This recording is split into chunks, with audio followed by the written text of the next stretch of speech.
আল্লাহ তাআলা কিয়ামতের দিন বান্দাকে মাফ করার বাহানা খুঁজবে।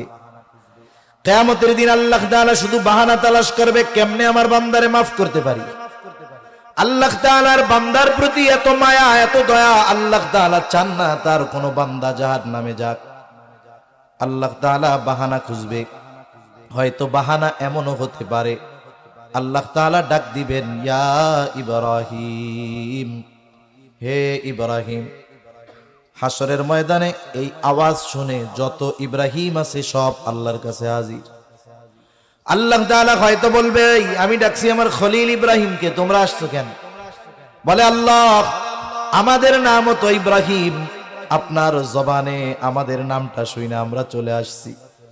আল্লাহ তাআলা হয়তো বলবে, বান্দা, আমার খলিলের নামের সাথে তোমার নাম মিলে যাওয়ার কারণে আমি আল্লাহ তোমাদেরকে আজকে মাফ করে দিলাম।